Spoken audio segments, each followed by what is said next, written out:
Bienvenidos a esta inmersión profunda. Hoy vamos a darle vueltas a preguntas que la verdad nos tocan muy de cerca, ¿no? ¿Quiénes somos?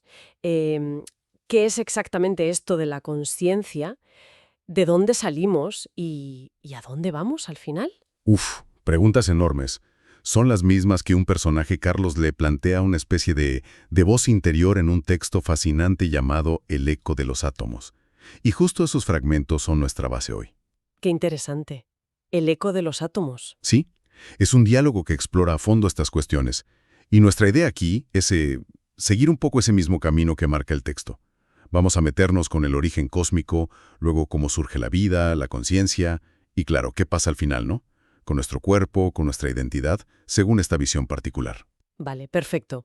Explorar nuestro lugar en el universo, como quien dice. Suena muy potente. ¿Lo es? ¿Lo es? Entonces, para empezar, y siguiendo un poco a Carlos en el texto, parece lógico, pues eso, mirar atrás. Si queremos saber a dónde vamos, primero hay que entender de dónde venimos. ¿Cómo enfoca la fuente este origen del cosmos? Pues mira, va directo al Big Bang, sí, pero le da una vuelta interesante. El texto insiste mucho en que el universo, al principio, no tenía la materia como la conocemos hoy, la que nos forma a nosotros. Ah, ¿no? ¿Cómo es eso? Describe una singularidad, ¿sabes? Una densidad y energía brutales, casi infinitas.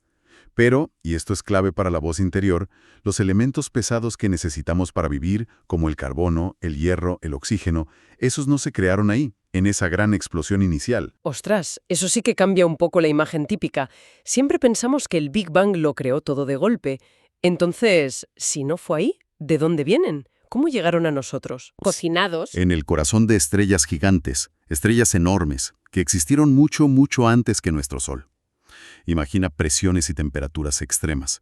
Ahí dentro fusionaron elementos ligeros, hidrógeno, helio, y los convirtieron en estos más pesados. Vale, como alquimia estelar, digamos. Algo así, sí. Una forja cósmica.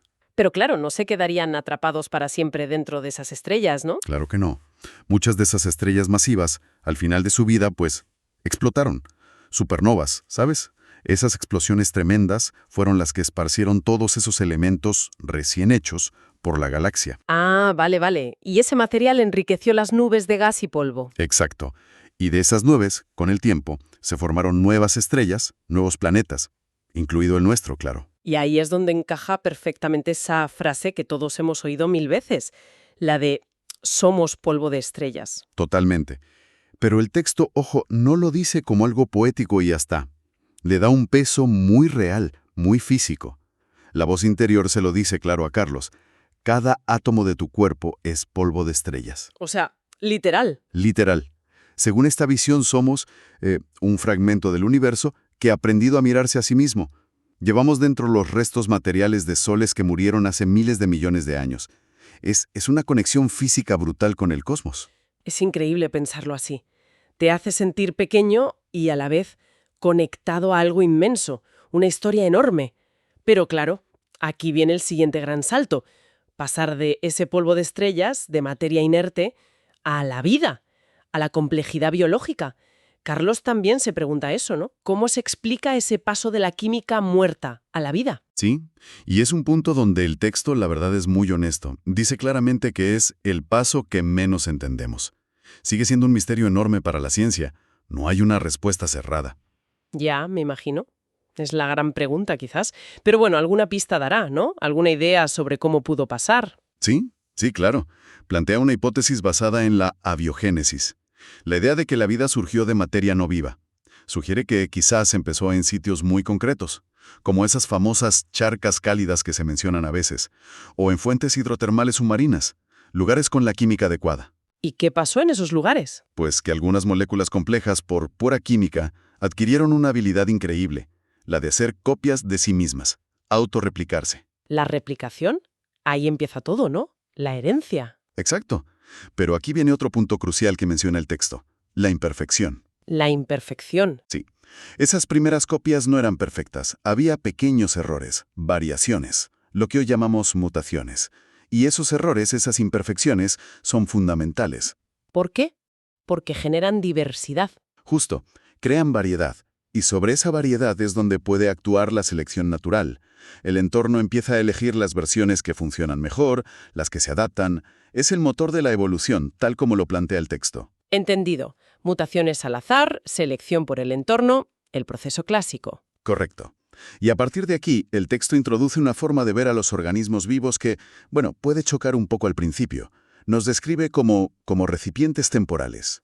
Recipientes temporales. Suena un poco frío, ¿no? Como si fuéramos simples envases. Puede sonar así, sí. Pero la idea de fondo desde esta perspectiva biológica del texto es fuerte. Nos ve como una arquitectura efímera.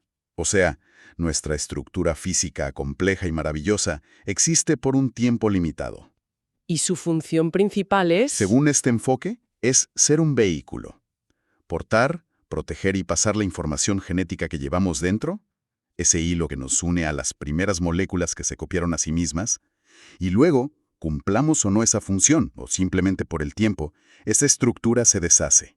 Devuelve sus átomos al gran ciclo.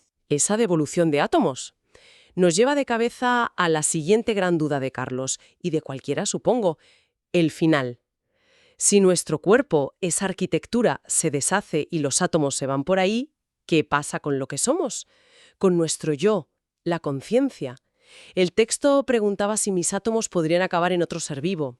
¿Qué responde? A la pregunta de los átomos, la respuesta es tajante. Un sí rotundo. La materia no se crea ni se destruye, ¿recuerdas? Se transforma. Nuestros átomos, al morir, se reintegran al ecosistema. Vuelven al suelo, al agua. Exacto. A lo que la fuente llama el gran repositorio del mundo. El suelo, el agua, el aire. Están como prestados, siempre circulando. Así que sí, perfectamente podrían formar parte de una planta, de otro animal, o quién sabe, mucho más adelante, de otra persona. Vale, eso está claro. Los átomos viajan, se reciclan, pura química y física. Pero la conciencia, esa es la cuestión. Ese sentir que soy yo, mis recuerdos, mis emociones. Si aquí no hay un alma inmortal separada, ¿qué le pasa a todo eso?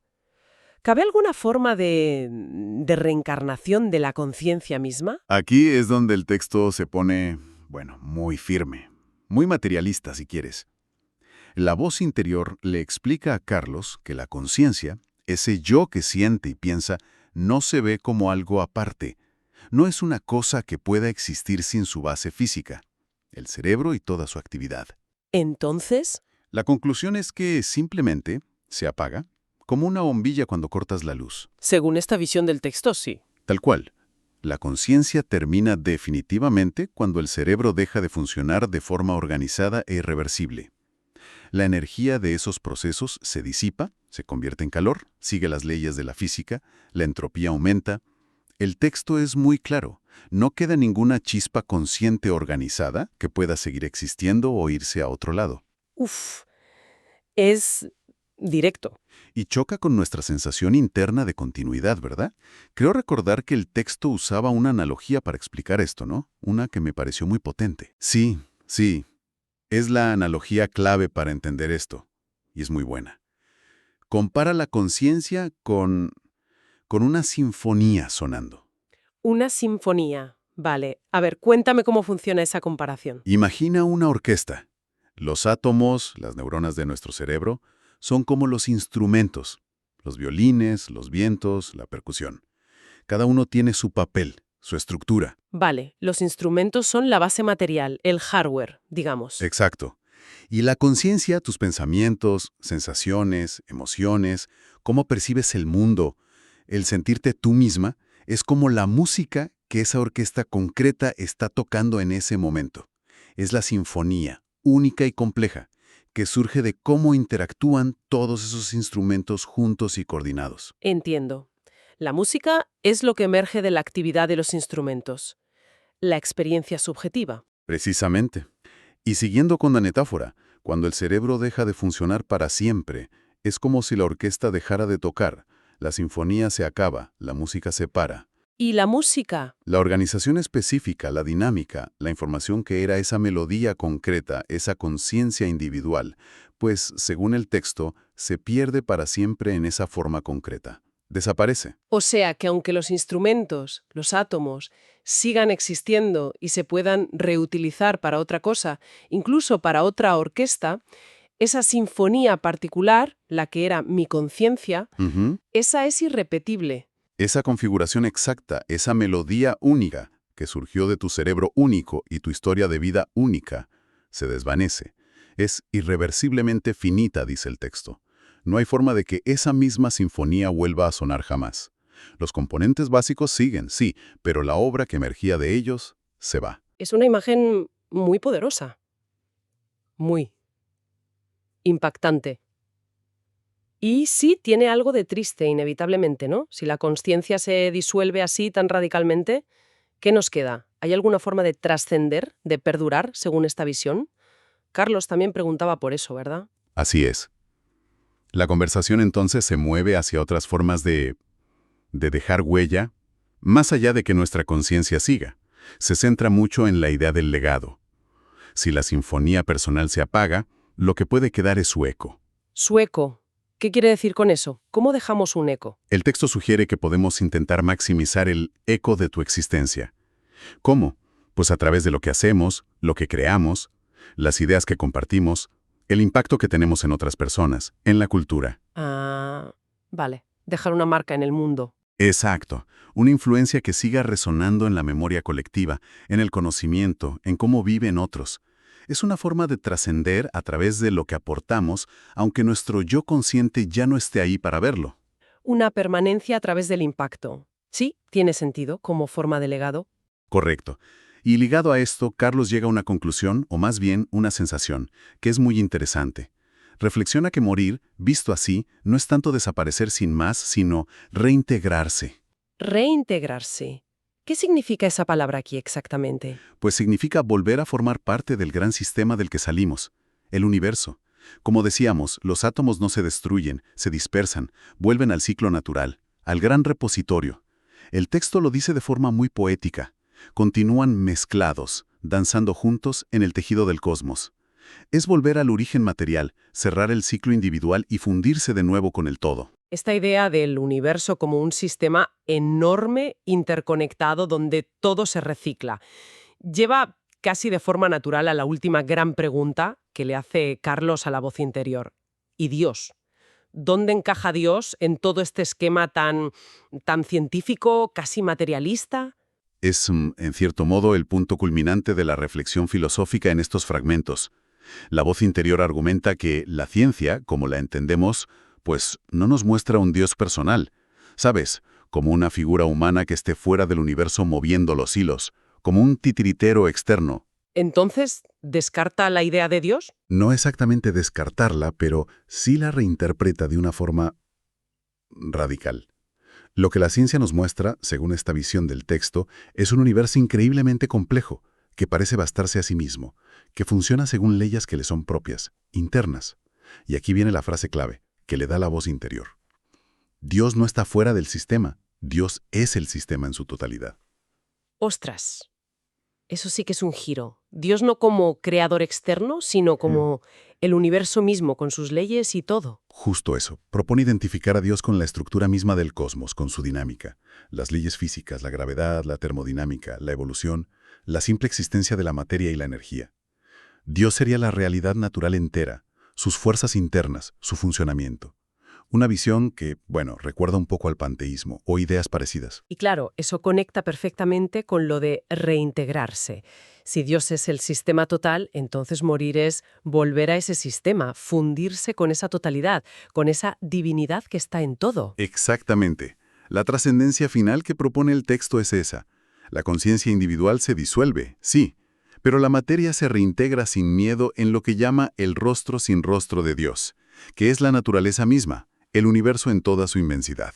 Nuestros átomos vuelven a ser parte anónima de ese todo cósmico. La verdad es que cierra el círculo de forma muy coherente, dentro de su propia lógica. Hemos ido desde ser polvo de estrellas a ser recipientes temporales con una conciencia que es como una sinfonía única para al final reintegrarnos en ese sistema cósmico total que además identifica con Dios. Un viaje completo. Sí, ese es el resumen del recorrido que marca el texto. Salir del cosmos, vivir como algo complejo y consciente por un tiempo, y al final, disolverse de nuevo en la fuente.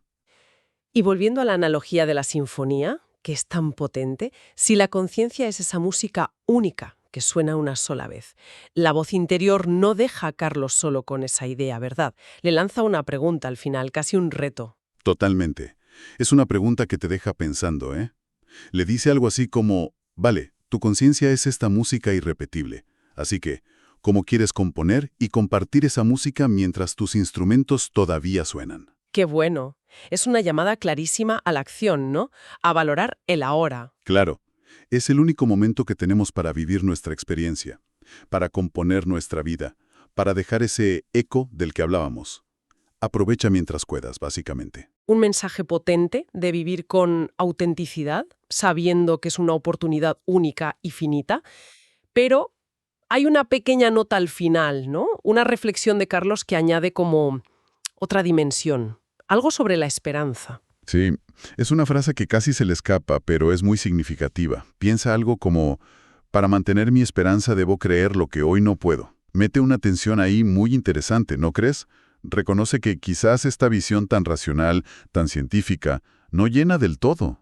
Pues eso, las necesidades humanas más profundas. Exacto, y eso nos deja con una pregunta final para reflexionar, ¿no?